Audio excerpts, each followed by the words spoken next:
అనిల్ రావుపుడి దర్శకత్వంలో వెంకటేష్ హీరోగా వచ్చిన సంక్రాంతికి వస్తున్నాం సినిమా ఎంత పెద్ద హిట్ అయిందో ప్రత్యేకంగా చెప్పాల్సిన అవసరం లేదు. ఏకంగా 300 కోట్లకు పైగా కలెక్షన్లు రాబట్టి రీజనల్ సినిమాల్లోనే అతి భారీ కలెక్షన్స్ రాబట్టిన సినిమాగా రికార్డులకు ఎక్కింది. ఇక ఈ సినిమా తర్వాత అనిల్ రావుపుడి మెగాస్టార్ చిరంజీవితో ఒక సినిమా చేస్తున్నాడు. ఇప్పటికే అనౌన్స్మెంట్ కూడా వచ్చేసింది. షైన్ స్క్రీన్స్ బ్యానర్ మీద ఈ సినిమా తెరకెక్కుతుంది. ప్రస్తుతానికి ఈ సినిమాకి సంబంధించిన ఫస్ట్ హాఫ్ స్క్రిప్టింగ్ వర్క్ జరుగుతున్నట్లుగా తెలుస్తోంది. తనకు బాగా కలిసి వచ్చిన వైజాగ్ వెళ్లిన అనిల్ రావుపుడి అక్కడే స్క్రిప్ట్ పనుల్లో బిజీగా ఉన్నాడు. అయితే ఇప్పటికే ఈ సినిమాకి సంబంధించి మ్యూజిక్ డైరెక్టర్ భీమ్ సిస్రోలియా 4 సాంగ్స్ సిద్ధం చేసినట్లుగా తెలుస్తోంది. సంక్రాంతికి వస్తున్నాం సినిమా సూపర్ హిట్ కావడంలో భీమ్స్ పాత్ర మరవలేనిది.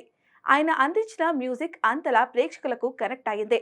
చాలా వరకు ప్రేక్షకులను థియేటర్ల వరకు తీసుకురావడంలో మ్యూజిక్ కీలక పాత్ర పోషించింది. ఇక మెగాస్టార్ చిరంజీవి సినిమా అంటేనే అంచనాలు భారీగా ఉంటాయి. ఆ అంచనాలను అందుకోవాలి అంటే ఖచ్చితంగా హార్డ్ వర్క్ చేయాల్సిందే. ఇప్పుడే ట్యూన్ సిద్ధం చేశారు కాబట్టి సినిమా రిలీజ్ అయ్యే వరకు వాటిని ఇంప్రవైజ్ చేసుకునే అవకాశం ఉంటుందని భావిస్తున్నారు. ఈ సినిమాని త్వరలోనే సెట్స్ మీదకి తీసుకువెళ్లి వచ్చే ఏడాది సంక్రాంతికి ప్రేక్షకుల ముందుకు తీసుకువచ్చే ప్లాన్ చేస్తున్నారు.